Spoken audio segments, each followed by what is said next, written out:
let's say the celebrity atheist types, because I actually like that phrase, they don't seem to me to be contending with the real issues. They seem to be going at Carl Jung, 20 books and maybe 15 seminars. He's a real issue. Like, there are some serious heavy hitters in the religious phenomenology domain. Of the psychologists who've dealt with these problems, and there have been many, for me, Carl Jung says the most. In your book, Decoding Jung's Metaphysics, you point out that since you were a teenager, Jung has had a big influence on your life. In fact, I think you suggest so large an influence that it may even be operating at the unconscious level. I was so influenced by him so early on that sometimes it's hard to tell which ideas are mine and which are his, just sort of elaborated in different words in a different way, but at root, his ideas. I think he was the key link in the 20th century between the streams of idealism, German idealism in the 19th and 18th century, and the renaissance of idealism in the 21st. Jung held the candle alive during the darkness of positivism and behaviorism and all that stuff. What sort of religious upbringing did your father give you? Oh, we were Swiss Reformed. And did he make you attend church regularly? Oh, well, that was quite natural. Yes. Everybody went to church on Sunday. And did you believe in God? Oh, yes. Do you now believe in God? Now, difficult to answer. I know. I don't need to believe. I know. Hello, this is Eddie Paredes, the headmaster of the Platonic Mystery School of the Divine Infinite Being, and we welcome you here to the creative work that we have done on the Carl Jung debates. Many modern scholars have argued for the Jungian position in opposition to secular atheism, such as the very famous Jordan Peterson. Although Jung died June 6, 1961, and has the disadvantage of 7 decades of continuing scientific development, we wanted to resurrect his position on the value of religion and belief in God. In our opinion, the modern debate forum, arguing mostly with biblical religious dogma as a background, misses a profound position that Jung championed throughout his career. These debates were created from a neutral position, giving equal credence to both sides of the argument. They were generated by agnostic rules in ChatGPT-4 and include both creative scripts and actual statements from each of the debaters' written work. These do not reflect actual historical debates, but are overall a creative work, giving the audience the opportunity to consider both sides in their own journeys towards truth.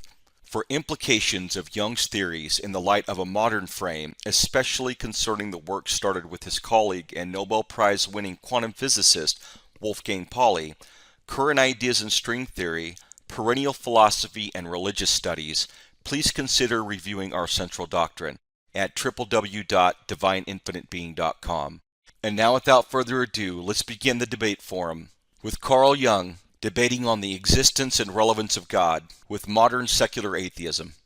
Hey, psychology enthusiasts and curious minds alike. I'm about to take you on a wild ride through time and space where the impossible becomes possible. Imagine it's a dark, moonlit night. The streets are deserted and there's a slight chill in the air that sends shivers down your spine. Suddenly 3 figures in dark robes appear. They are necromancers, and tonight they're on a mission. It's time, says one, as they slide into a car parked under a thickened street lamp. The car starts, and they drive off into the night.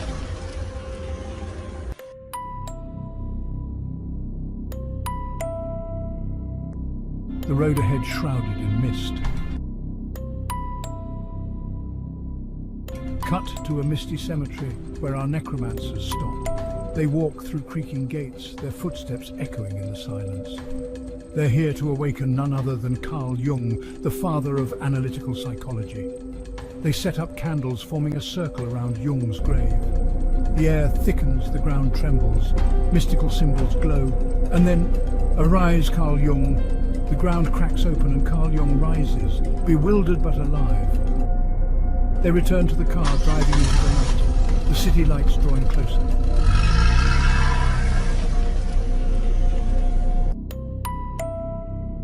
Now picture this, Carl Jung, dressed in modern clothes, walking into a bustling auditorium. The crowd is buzzing with anticipation. Tonight he will debate a contemporary atheist. The stage is set, the audience is seated, and the air is thick with tension. Let's begin, Jung says into the microphone, and the debate of the century kicks off. Welcome, esteemed guests, to this debate on the existence of God. I am Friedrich Nietzsche, your moderator for this evening. We are honored to have Dr. Carl Jung and Dr. Sam Harris with us.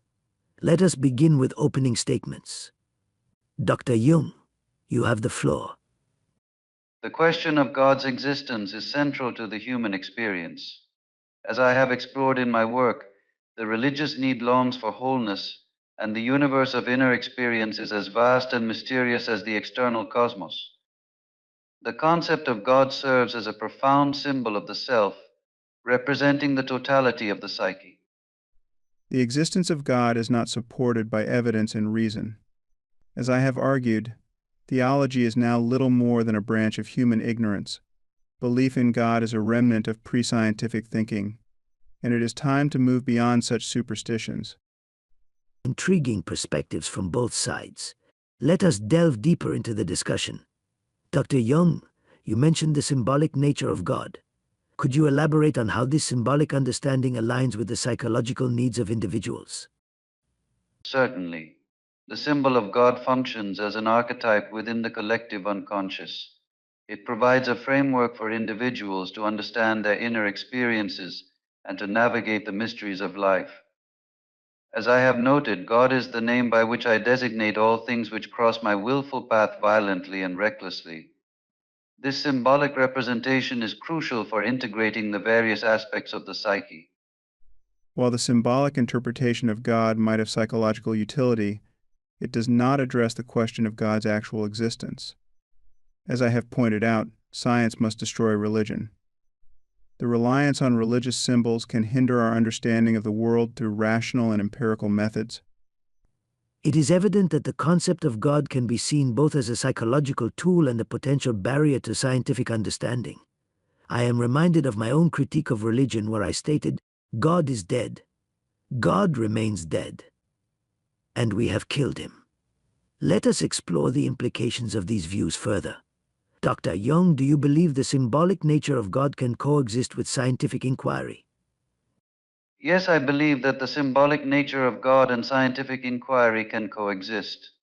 The symbol of God addresses aspects of the human experience that lie beyond the reach of empirical science. As I have discussed, a decisive question for man is he related to something infinite or not? This relationship to the infinite can coexist with a rational understanding of the world. The coexistence you propose is problematic because it can lead to conflicts between faith and reason. As I have emphasized, there is no society in human history that ever suffered because its people became too reasonable. We must prioritize reason and evidence over symbolic interpretations to avoid such conflicts. Both of you raise significant points about the coexistence of symbolic understanding and scientific inquiry. I am reminded of my reflections on the nature of truth and knowledge, where I stated, convictions are more dangerous enemies of truth than lies. Let us discuss the ethical dimensions of belief in God. Dr. Jung, how does the belief in God influence moral behavior? Belief in God can provide a moral framework that guides individuals in their ethical development. The archetypes represented in religious narratives often embody ethical principles. As I have written, the images of the unconscious place a great responsibility upon a man. These images and symbols can inspire individuals to live morally and ethically. However, religious moral frameworks are often flawed and can lead to ethical abuses. As I have argued, it is time we admitted that faith is nothing more than the license religious people give one another to keep believing when reasons fail. A moral framework based on reason and compassion, rather than religious dogma, is more reliable and humane.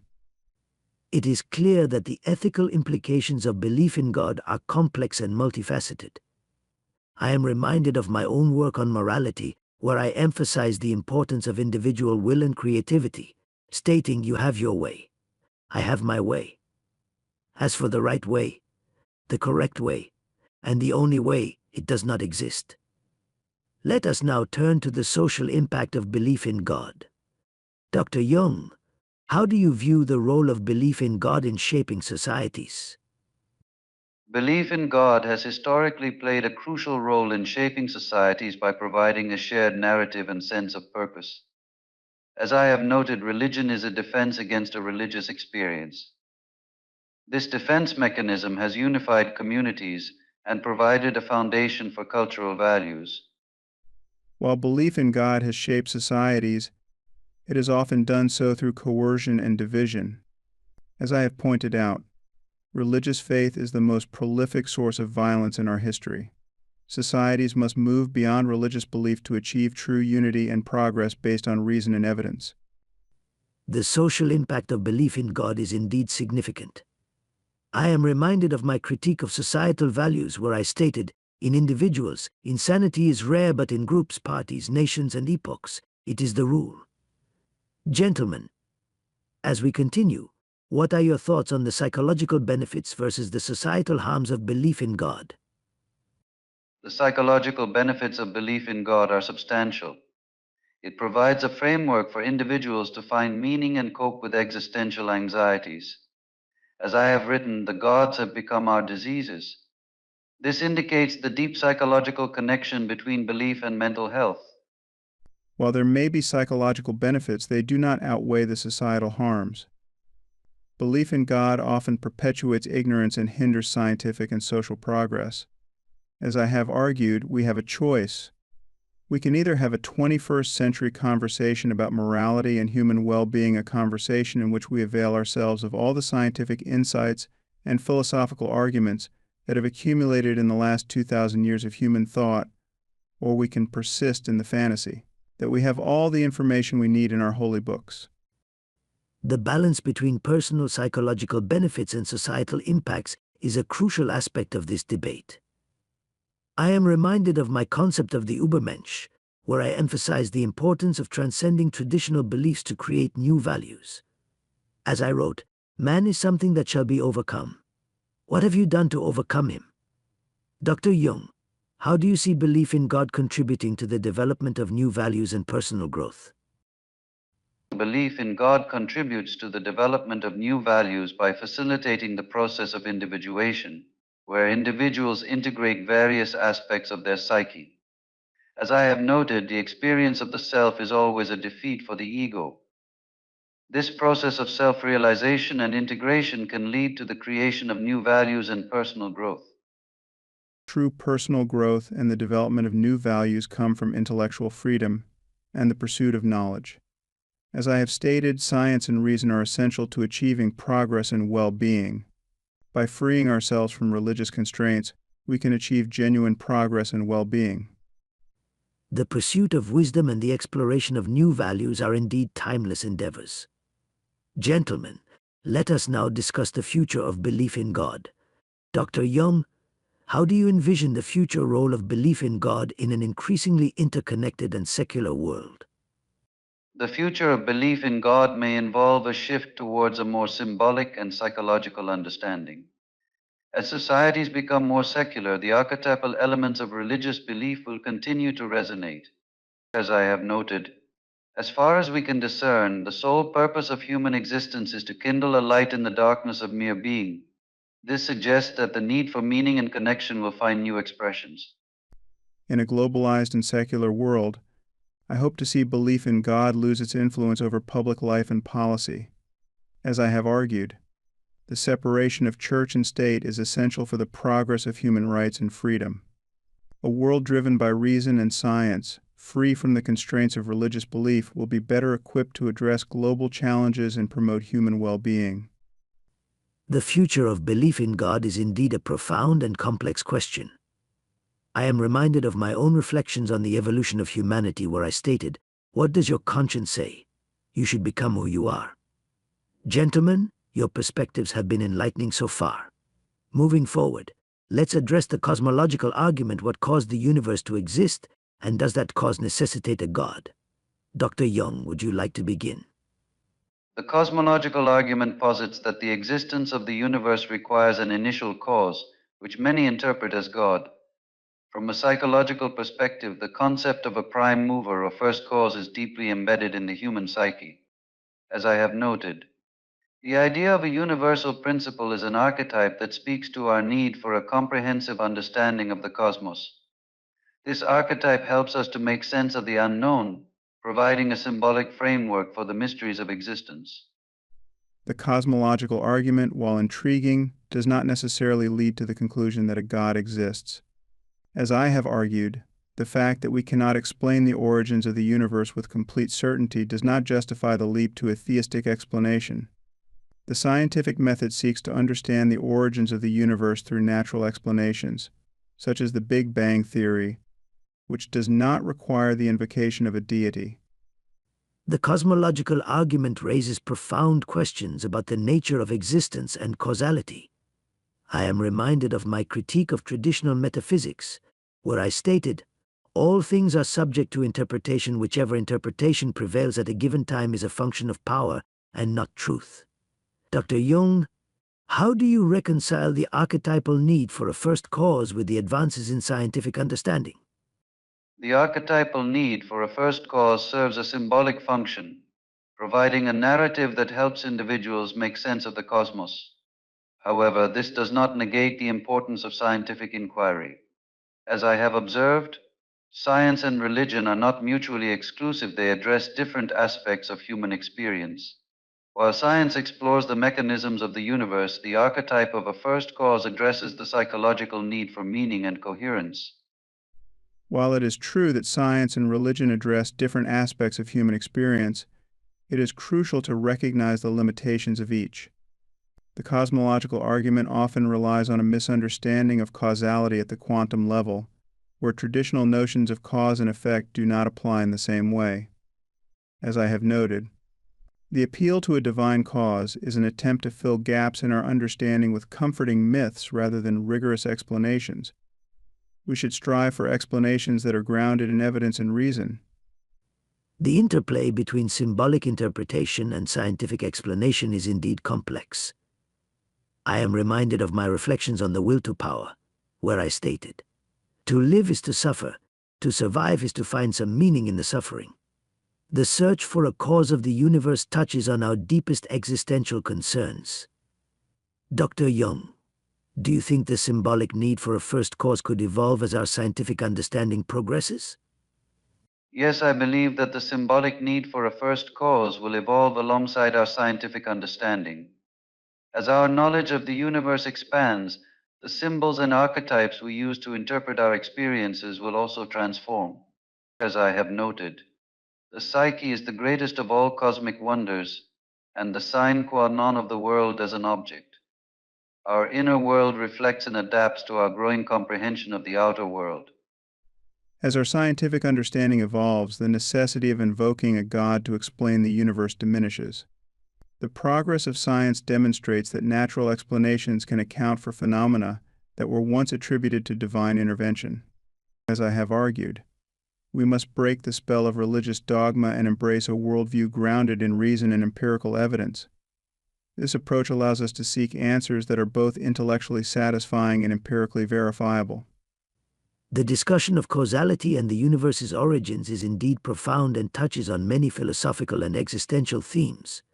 I am reminded of my critique of religious and metaphysical systems, where I emphasize the importance of questioning established beliefs. He who fights with monsters should be careful lest he thereby become a monster. And if you gaze long enough into an abyss, the abyss will gaze back into you.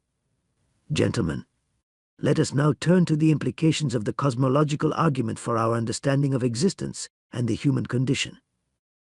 The cosmological argument, when viewed symbolically, offers a framework for exploring the depths of the human psyche and our quest for meaning.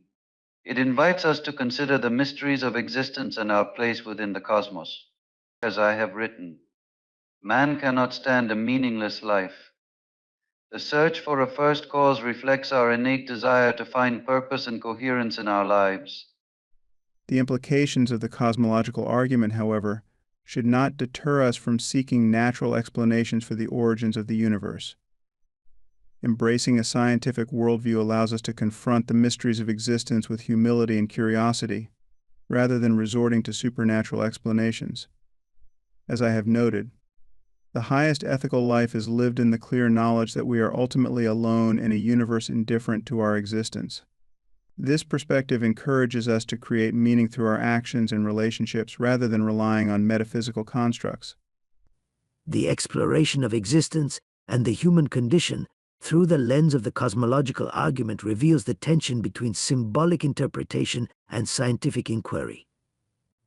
I am reminded of my reflections on the nature of truth and the human experience, where I stated, we have art in order not to die of the truth.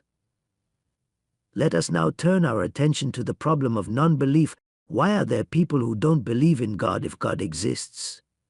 Dr. Jung, would you like to begin addressing this question? Certainly. The problem of non-belief is complex and multifaceted.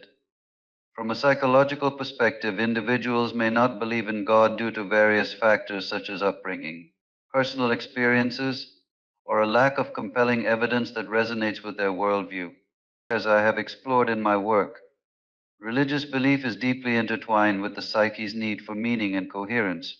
However, this need manifests differently in each person, leading some to embrace religious faith while others do not.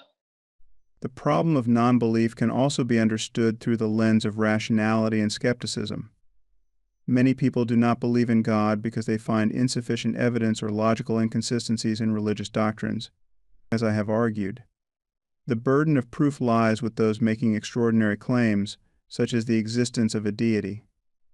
In the absence of compelling evidence, non-belief becomes a rational stance.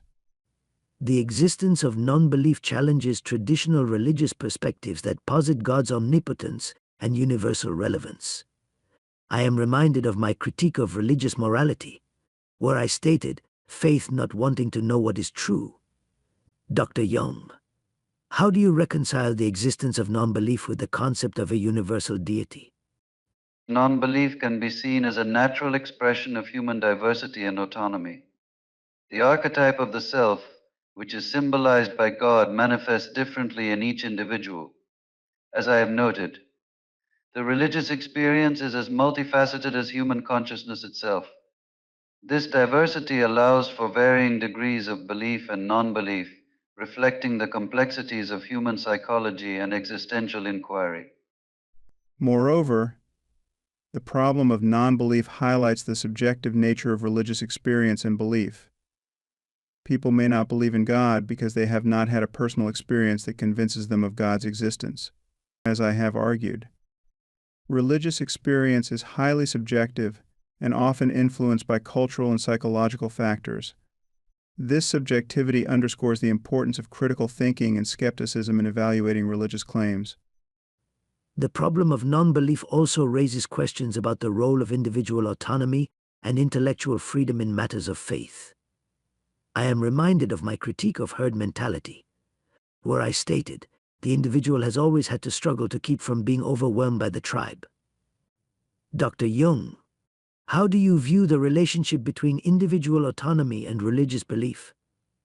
Individual autonomy allows for a diversity of beliefs and non-beliefs, each shaped by personal experiences, intellect, and cultural influences.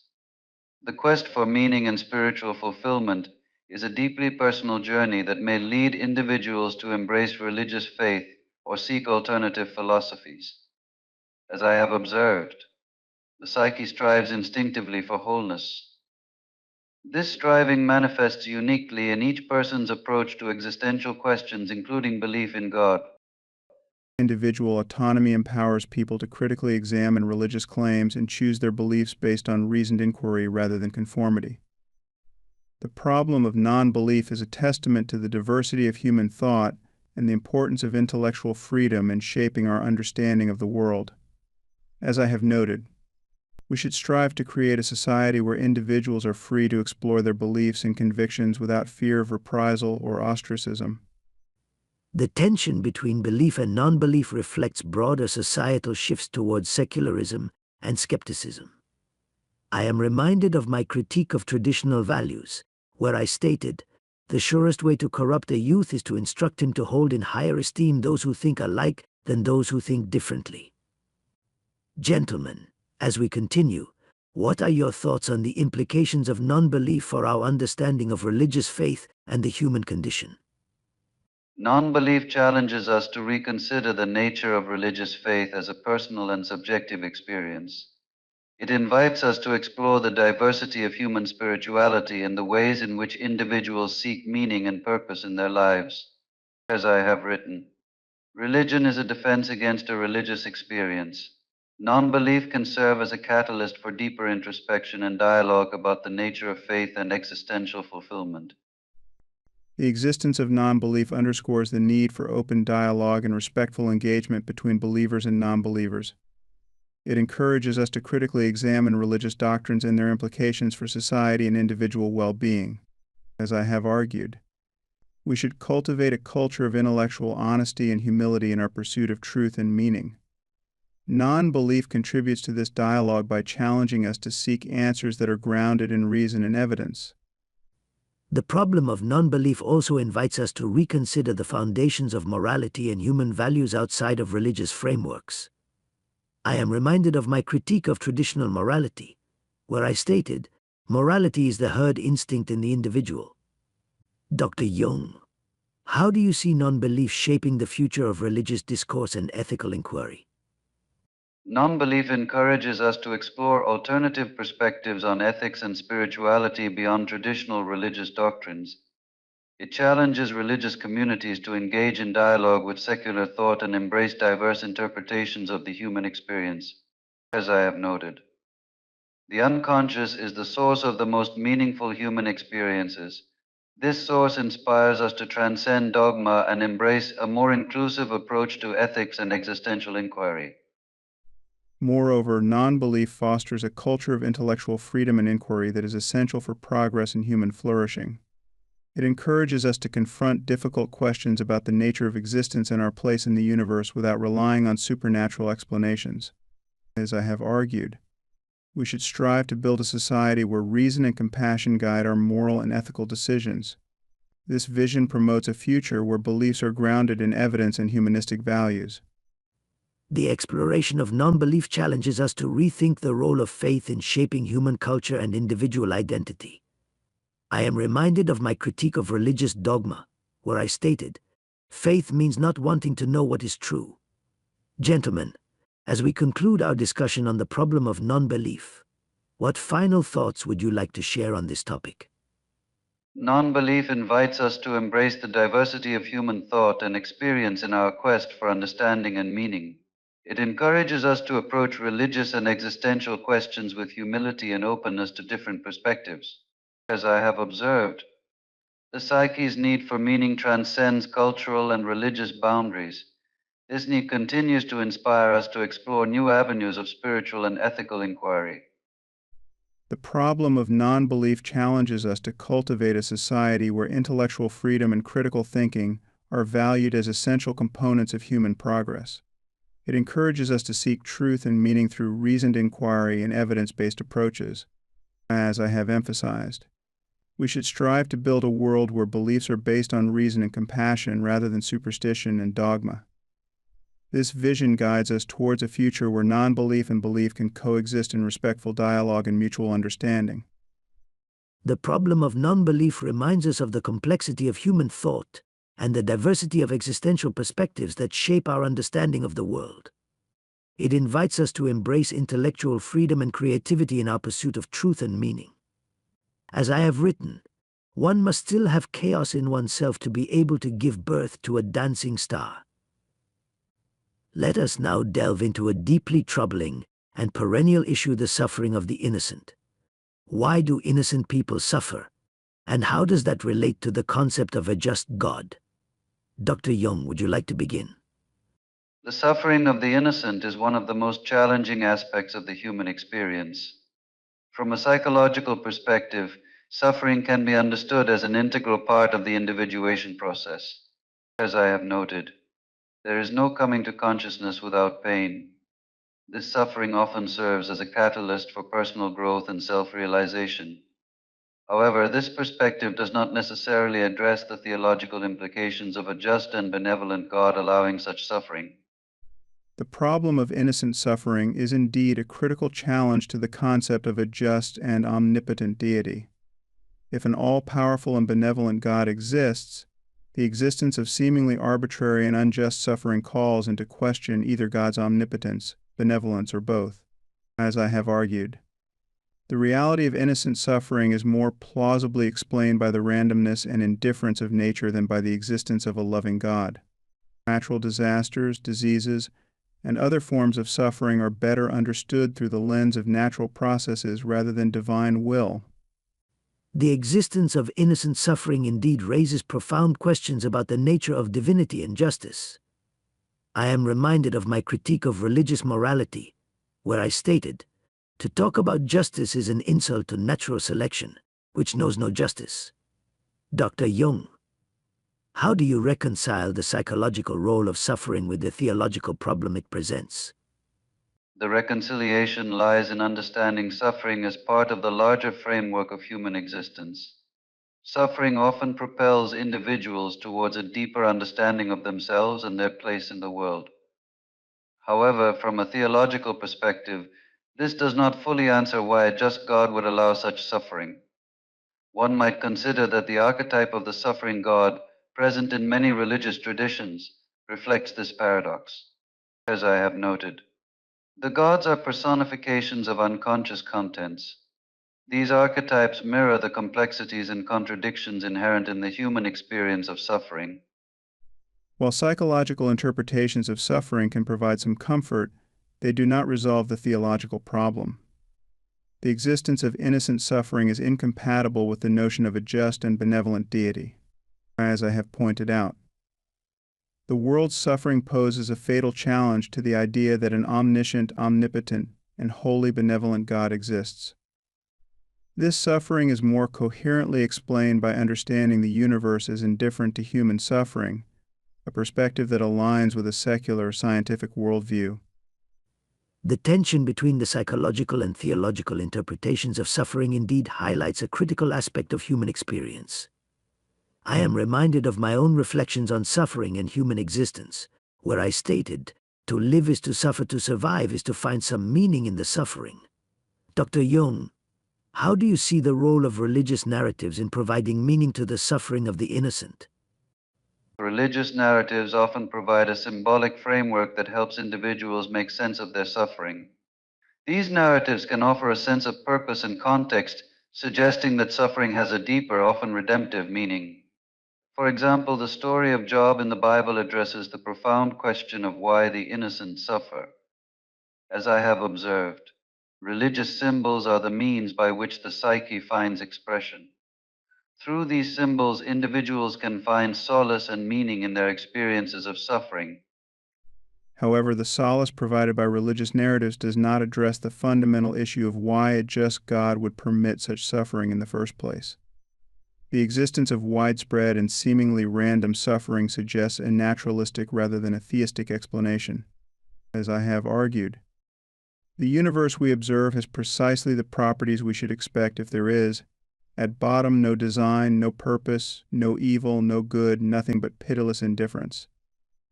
This perspective encourages us to seek humanistic solutions to alleviate suffering rather than relying on theological justifications. The exploration of suffering, particularly the suffering of the innocent, indeed raises significant existential and theological questions. I am reminded of my critique of traditional values and the role of suffering in human development, where I stated, "What does not kill me makes me stronger." Gentlemen, as we continue, what are your thoughts on the implications of innocent suffering for the concept of divine justice and human morality? The implications of innocent suffering for divine justice challenge us to rethink traditional theological concepts. It suggests that our understanding of divine justice may need to evolve beyond simplistic notions of reward and punishment. The archetype of the suffering God invites us to see suffering as a transformative process that contributes to the wholeness of the self. As I have noted, wholeness is not achieved by cutting off a portion of one's being, but by integration of the contraries. This perspective encourages a more nuanced view of suffering and divine justice. The suffering of the innocent compels us to adopt a more pragmatic and compassionate approach to human morality. Rather than seeking theological explanations, we should focus on alleviating suffering through rational and evidence-based means, as I have emphasized. The moral imperative is to reduce suffering and promote well-being in this life without deferring to the supernatural. This approach prioritizes tangible actions and solutions to address the suffering that exists in the world. The discussion of innocent suffering and its implications for divine justice and human morality indeed invites us to reconsider our perspectives on these profound issues. It challenges us to find meaning and purpose in the face of suffering, whether through psychological, theological, or humanistic frameworks. Let's now turn our attention to the topic of miracles. Do miracles occur, and if so, are they evidence for the existence of God? Dr. Jung, your thoughts on this matter? The concept of miracles is deeply ingrained in many religious traditions and often serves as a testament to divine intervention. From a psychological perspective, miracles can be seen as symbolic events that carry significant meaning for the individuals who experience them, as I have discussed. The psyche creates reality every day. The only expression I can use for this is the one the alchemists used: the soul as a living thing, and therefore it must be able to move and change. Miracles, in this sense, may reflect profound psychological experiences rather than literal supernatural occurrences. The notion of miracles as evidence for the existence of God is problematic from a scientific and rational standpoint. The purported miracles often lack empirical verification and are frequently based on anecdotal accounts.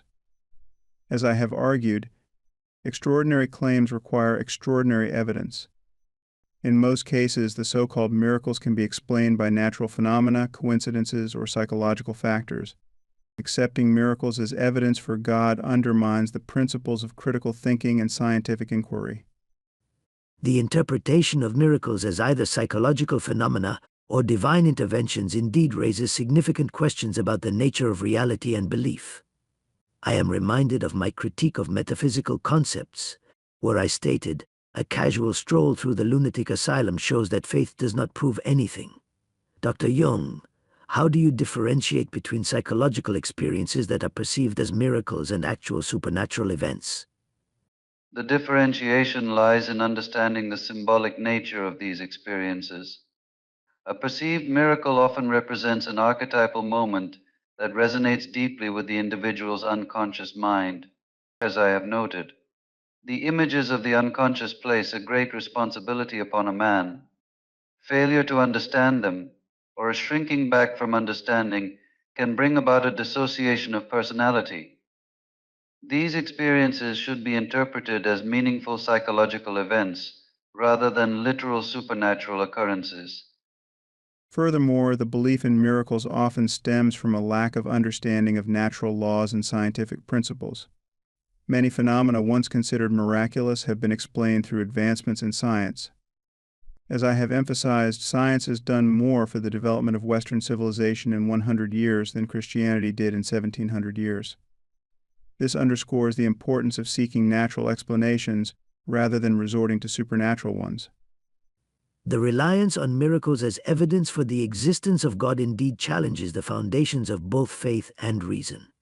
I am reminded of my critique of religious interpretations of the world, where I stated, "In Christianity, neither morality nor religion come into contact with reality at any point." Dr. Jung, do you see any value in the belief in miracles from a psychological or cultural perspective? Yes, from a psychological and cultural perspective, the belief in miracles can offer significant value. It provides individuals with a sense of hope and connection to something greater than themselves. This belief can foster community and shared meaning. As I have written, the experience of the self is always a defeat for the ego. Miracles as symbols can facilitate this experience of the self and promote psychological integration and personal transformation. While belief in miracles may offer psychological comfort, it is crucial to distinguish between subjective experiences and objective reality. Relying on miracles as evidence for God can lead to a disregard for critical thinking and empirical evidence. As I have stated, Theology is now little more than a branch of human ignorance. We must prioritize rational inquiry and scientific understanding to navigate our world effectively. The discussion of miracles indeed illuminates the tension between faith and reason, between subjective meaning and objective reality. It challenges us to consider the role of belief and evidence in our understanding of the world. Gentlemen, as we move forward, what are your final thoughts on the role of miracles in religious faith and their implications for the existence of God? Miracles, understood as profound psychological events, play a vital role in providing individuals with a sense of meaning and connection. They should be interpreted symbolically, offering insights into the unconscious and facilitating personal growth. As I have noted, the most intense conflicts, if overcome, leave behind a sense of security and calm that is not easily disturbed. These experiences enrich our psychological and cultural lives, even if they do not serve as empirical evidence for the existence of God. It is essential to approach the concept of miracles with skepticism and critical thinking. While subjective experiences of miracles can be meaningful, they do not constitute reliable evidence for the existence of a deity. As I have emphasized, the only thing that guarantees our open-ended collaboration with one another is our willingness to have our beliefs about reality updated by conversation and new evidence. This approach ensures that our understanding of the world is grounded in reason and empirical evidence, promoting progress in human well-being. Let's continue our exploration of miracles and their implications. Dr. Jung, you mentioned the symbolic value of miracles in providing psychological insights. How do you respond to the argument that such interpretations diminish the authenticity of these experiences for those who perceive them as divine interventions? While interpreting miracles as symbolic events may differ from seeing them as literal divine interventions, it does not diminish their authenticity or significance for those who experience them. Instead, it offers a deeper understanding of the human psyche and its capacity for meaning-making. As I have written, the least of things with a meaning is worth more in life than the greatest of things without it. Recognizing miracles as meaningful psychological phenomena respects the profound impact they have on individuals' lives. The authenticity of personal experiences does not necessarily translate to objective evidence for supernatural claims. People's interpretations of miracles are often influenced by cultural and psychological factors. As I have pointed out, we should be skeptical of those who claim to have witnessed miracles, since the human mind is susceptible to illusion and self-deception. It's crucial to differentiate between personal significance and empirical reality. The interpretation of miracles often reveals more about the believer than about any external reality. I have critiqued this tendency to attribute meaning to events, stating, mystical explanations are thought to be deep. The truth is that they are not even shallow. Dr. Jung, how do you see the interplay between personal convictions and the broader search for truth in the context of miracles? Personal convictions play a significant role in shaping how individuals perceive and interpret their experiences, including miracles. These convictions are deeply rooted in the collective unconscious and cultural archetypes. Understanding this interplay can provide insight into why certain experiences are seen as miraculous. As I have observed, the pendulum of the mind oscillates between sense and nonsense, not between right and wrong. This highlights the importance of exploring the subjective dimensions of human experience without necessarily equating them with objective truth. While it's essential to respect personal experiences, we must also strive to ground our understanding of the world in empirical evidence and rational inquiry. Miracles, as described in religious texts, often fail to meet the standards of scientific verification, as I have stated. The success of science, especially where it has dislodged religion from its central role in our lives, has had profound implications for human knowledge and well-being. This scientific approach provides a more reliable framework for understanding reality. The conflict between subjective experience and objective reality is a recurring theme in the debate over miracles. It reflects the broader tension between faith and reason, a tension I have explored extensively. I once remarked, "He who has a why to live can bear almost any how." Dr. Jung, how do you see this tension contributing to the human experience of miracles? the tension between faith and reason, between chaos and order, is integral to the human experience of miracles. This tension can lead to significant psychological and spiritual growth. As I have noted, in all chaos there is a cosmos, in all disorder a secret order. The experience of miracles, whether seen as divine or psychological, often emerges from this interplay, providing a bridge between the known and the unknown. However, this tension should not lead us to accept unverified claims as truth. The scientific method allows us to navigate the chaos by seeking evidence and understanding natural laws. As I have emphasized, the core of science is not a mathematical model, it is intellectual honesty. It is a willingness to have our certainties about the world constrained by good evidence and good argument. This intellectual honesty is crucial when evaluating claims of miracles. The discussion on miracles brings us to the heart of the interplay between belief, evidence, and the human need for meaning. Miracles, in many ways, reflect our deepest yearnings and fears. I have often pondered the nature of such beliefs, asserting that what is great in man is that he is a bridge and not a goal. This suggests that the belief in miracles may also stem from our desire to transcend our limitations. Dr. Jung, do you see the belief in miracles as a reflection of individual psychological states or more, as a collective phenomenon? Miracles, when viewed as symbolic events, offer a profound glimpse into the human psyche and its search for meaning. They reflect the deep interplay between the conscious and unconscious mind and provide a framework for individuals to interpret their experiences. As I have stated, the privilege of a lifetime is to become who you truly are. Miracles, in this sense, are part of the journey towards self-realization and understanding. While personal experiences of miracles can be meaningful, it is vital to approach such claims with skepticism and a commitment to evidence-based reasoning. The scientific method offers a reliable means of understanding the world, one that prioritizes empirical evidence over subjective interpretations. As I have argued, mystery is a better stimulant than faith. Embracing the mysteries of the natural world through science provides a more profound and accurate understanding of reality. Let us turn our attention to the ontological argument, which posits that the existence of God can be deduced from the concept of a perfect being.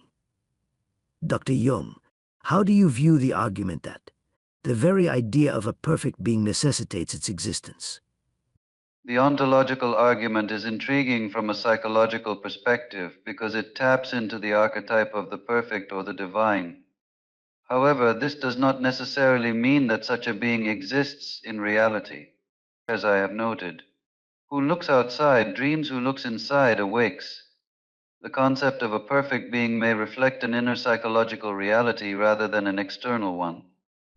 While personal experiences of miracles can be meaningful, it is vital to approach such claims with skepticism and a commitment to evidence-based reasoning. The scientific method offers a reliable means of understanding the world, one that prioritizes empirical evidence over subjective interpretations.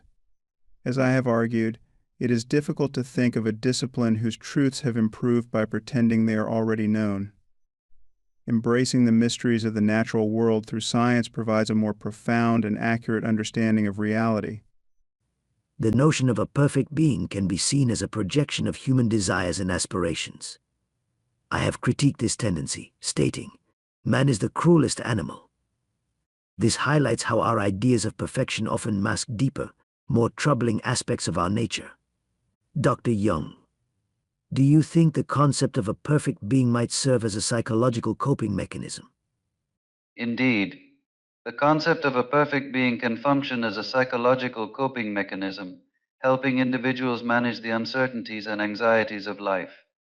It offers a symbolic representation of ultimate order and meaning. As I have written, the image of God is the highest symbol of the self. This symbolic function can provide significant psychological comfort and guidance. The ontological argument is a philosophical exercise that attempts to define God into existence through abstract reasoning alone.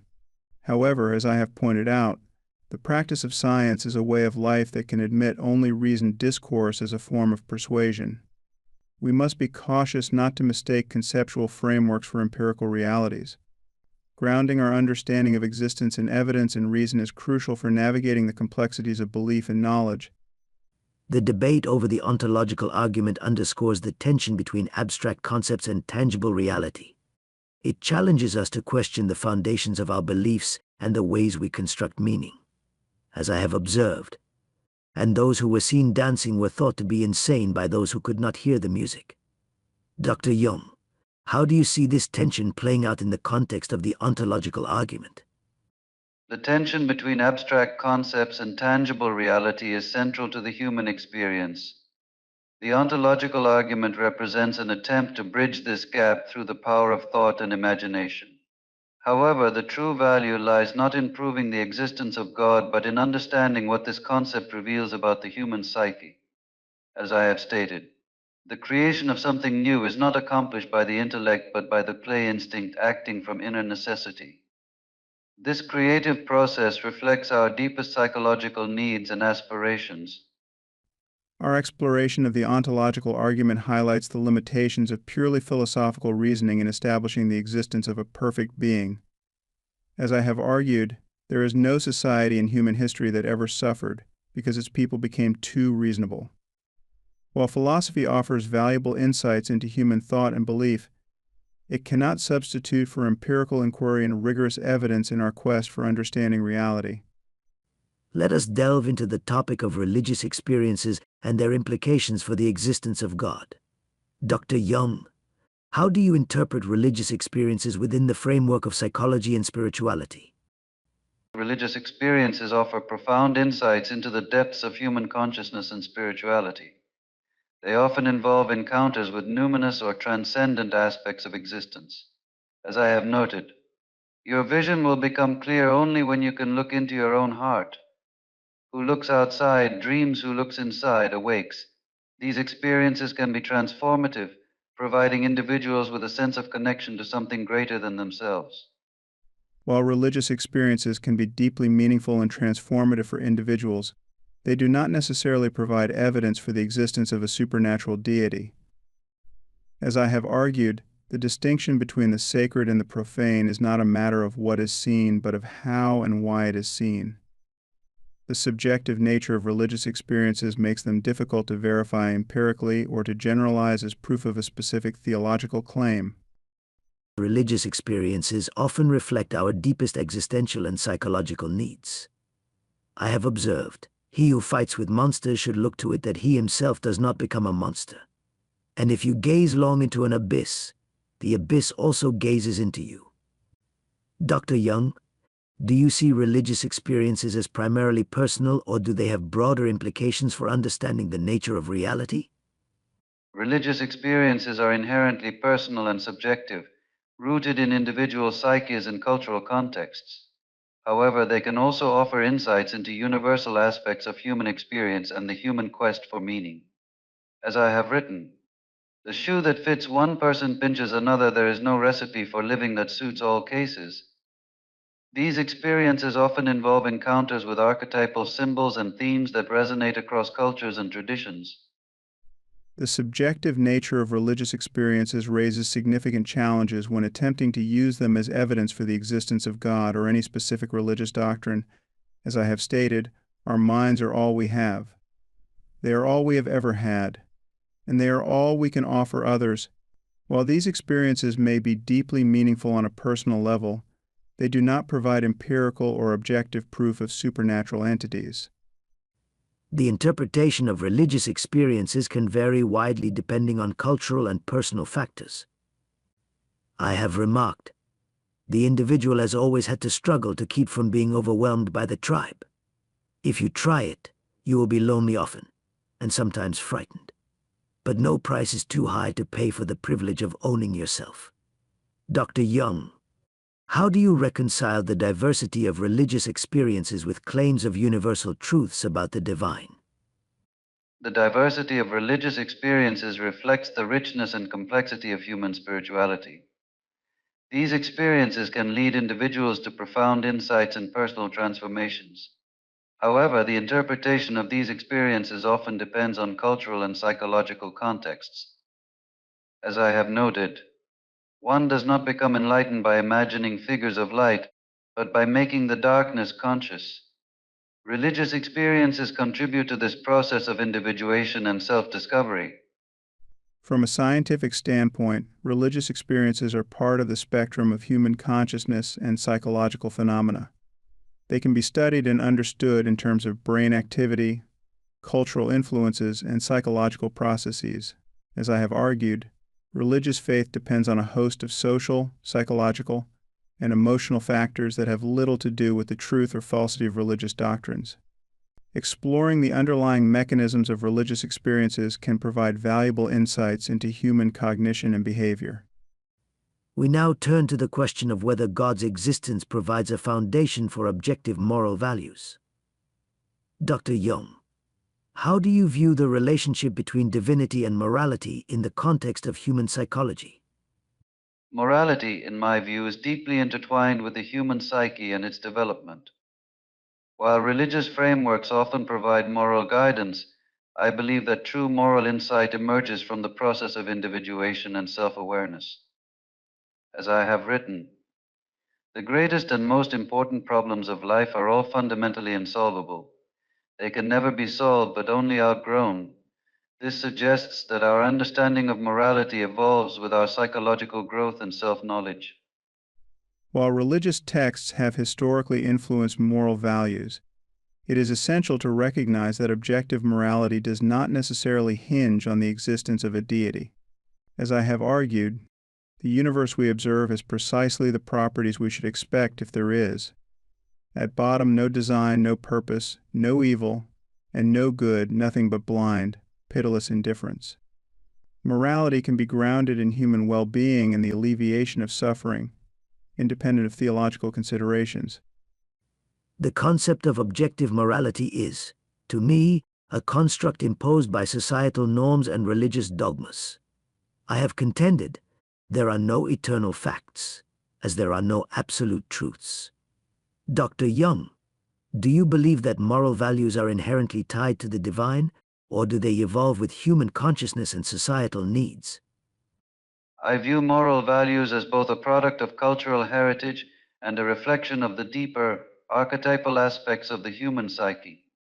While religious narratives provide a common moral framework, they are also expressions of universal psychological truths. As I have stated, everything that irritates us about others can lead us to an understanding of ourselves. Thus, the moral values we hold are often projections of our inner conflicts and aspirations. The idea that moral values are grounded in a deity often overlooks the progress humanity has made through reason and empirical understanding. As I have emphasized, the moral landscape is not something that can be constructed by divine fiat, nor is it dictated by ancient scriptures. It is a terrain of human experience. True moral progress is rooted in our ability to reason, empathize, and understand the consequences of our actions. The challenge of objective morality is also about recognizing the power dynamics and psychological needs underlying moral judgments. I have noted, whoever fights monsters should see to it that in the process he does not become a monster. Dr. Jung, how do you reconcile the diversity of moral beliefs across cultures with the notion of universal moral truths? The diversity of moral beliefs is indeed vast, reflecting the different stages of human development and the varying cultural contexts. Yet there are universal motifs and values that seem to transcend individual cultures, suggesting a deeper, shared human experience. As I have written, the meeting of two personalities is like the contact of two chemical substances. If there is any reaction, both are transformed. This transformation is central to the development of moral consciousness. While it is essential to respect cultural diversity, we must also strive for a moral framework that promotes human flourishing and reduces suffering. As I have argued, science and reason provide a solid foundation for understanding human values and ethics. They are our best tools for addressing the moral challenges we face. Our moral decisions should be guided by the principles that enhance well-being and reduce harm, not by adherence to dogmatic beliefs. Moving forward in our exploration of objective morality, let's consider the role of power dynamics in shaping moral frameworks. I have observed morality is the herd instinct in the individual. Dr. Jung, do you think morality primarily serves societal cohesion, or does it derive from deeper psychological and spiritual sources? Morality arises from a complex interplay of individual psychology, cultural norms, and spiritual aspirations. While societal norms do shape moral codes, they also reflect deeper archetypal patterns within the human psyche. As I have noted, man's task is to become conscious of the contents that press upward from the unconscious. Moral values often emerge from this process of psychological integration and self-awareness. Objective moral values, if they exist, must be grounded in principles that foster human well-being and minimize harm. I contend the moral landscape is determined by the well-being of conscious creatures. This approach emphasizes the importance of reason and empathy in guiding our moral judgments rather than reliance on divine authority. The concept of objective morality, often tied to religious doctrines, can obscure the inherent variability and subjectivity of moral judgments. I have argued, what is good? All that heightens the feeling of power, the will to power, power itself in man. Dr. Jung, how do you reconcile the idea of objective moral values with the diversity of human experiences and interpretations? Objective moral values, if understood as universal principles, must resonate with the deeper truths of human existence and the collective unconscious. Yet their interpretation and application vary across cultures and individuals. As I have written, the unconscious is the carrier of all religious experience. Moral values derive meaning and validity from their alignment with these deeper, transcendent aspects of human consciousness. The question of objective morality necessitates a clear-eyed assessment of its foundations. As I have emphasized, we have a growing understanding of how human minds work, and this can change our sense of what is moral. Advances in psychology and neuroscience offer insights into the origins of moral intuitions and the factors that shape our ethical frameworks. Morality, as I see it, evolves in response to cultural and historical circumstances. It reflects the prevailing values and power structures of a given society. I have noted, convictions are more dangerous enemies of truth than lies. Dr. Jung, how can we navigate the tension between subjective moral judgments and claims of objective moral truths? The tension between subjective moral judgments and claims of objectivity underscores the complexity of moral reasoning. It invites us to explore the deeper motivations and unconscious influences that shape our ethical beliefs. As I have observed, the unconscious mind of man sees correctly even when it looks crookedly. This suggests that our moral intuitions may reveal hidden truths about our inner selves and collective aspirations. Objective moral values, if they exist, must be verifiable and applicable across different cultural and historical contexts. I argue, the world is too complex, too beautiful, and too full of potential to limit yourself to a fraction of it. Our pursuit of objective morality should embrace diversity while seeking principles that promote human flourishing and moral progress. The fine-tuning argument suggests that the precise conditions of the universe point to the existence of a creator. But we must question whether this argument truly holds or if it is a projection of human desire for order and meaning. As I have stated, there are no facts, only interpretations. Dr. Jung, how do you interpret the fine-tuning argument from a psychological perspective? The fine-tuning argument reflects humanity's innate search for meaning and understanding in the cosmos.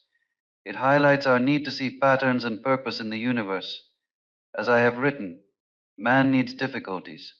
They are necessary for health. The universe's perceived fine-tuning could be seen as a projection of our inner quest for connection and transformation. While the fine-tuning argument raises interesting questions, it does not necessarily provide evidence for a creator. The multiverse theory, for example, offers a scientific explanation for the apparent fine-tuning of our universe, as I have argued. It is time we recognize that belief is not a private matter, it has societal consequences. We must base our understanding on empirical evidence and remain open to naturalistic explanations. The human mind is prone to seeking explanations that comfort and reassure us. The fine-tuning argument may be an extension of this tendency. I have noted, what does your conscience say? You should become the person you are. Dr. Jung, does the fine-tuning argument, in your view, stem more from our psychological needs than from objective evidence? Indeed, the fine-tuning argument may reflect our psychological need for order and purpose. This need is deeply embedded in the human psyche and is expressed through our myths, religions, and scientific inquiries. As I have observed, the shoe that fits one person pinches another. There is no recipe for living that suits all cases. The argument may reveal more about our inner world than about the cosmos itself. The complexity and order we observe in the universe do not necessitate a creator. Natural processes governed by the laws of physics can lead to the emergence of complexity. As I have pointed out, our credulity is always greater than our knowledge, and we have a faculty of believing what we hope and what we dread. We should be cautious in attributing fine-tuning to a divine cause without rigorous evidence. The fine-tuning argument also raises the issue of anthropocentrism, where we view the universe as being designed for our benefit. This can be a dangerous and limiting perspective. I have remarked, in every real man a child is hidden that wants to play. Dr. Jung, do you believe that our tendency to see fine-tuning as evidence of a creator is a form of anthropocentric thinking? Anthropocentrism certainly plays a role in how we interpret the universe. Our human-centered perspective shapes our understanding and can lead us to project our own desires and fears onto the cosmos. As I have stated, we cannot change anything unless we accept it. Condemnation does not liberate, it oppresses. Recognizing this bias is crucial in our search for objective truth. The fine-tuning argument often overlooks the fact that our existence is a product of the universe's conditions, not the other way around. We evolved to fit the universe, not the universe for us. As I have emphasized, the feeling of love is the background of all our moral intuitions. Understanding the natural basis of our existence can demystify the argument and place it in a more rational context. As we draw this profound debate to a close, I must acknowledge the valuable insights shared by both Dr. Carl Jung and Dr. Sam Harris. Dr. Jung, your understanding of the human psyche and its need for meaning has illuminated the inner workings of our beliefs. Your perspective, that man needs difficulties they are necessary for health, resonates deeply, highlighting the transformative power of our spiritual quests. Dr. Harris, your commitment to empirical evidence and rational discourse has provided a necessary counterbalance. Your reminder that belief is not a private matter, it has societal consequences, underscores the impact of our convictions on the collective human experience. In exploring existence, morality, the cosmos, and suffering, we have navigated the rich tapestry of human thought and emotion. It is clear that the search for understanding, whether through faith or reason, is a testament to our shared humanity. As we part ways, let us remember, the secret of reaping the greatest fruitfulness and the greatest enjoyment from life is to live dangerously. May we all continue to explore, question, and embrace the complexities of existence, finding beauty in the dance of our diverse perspectives.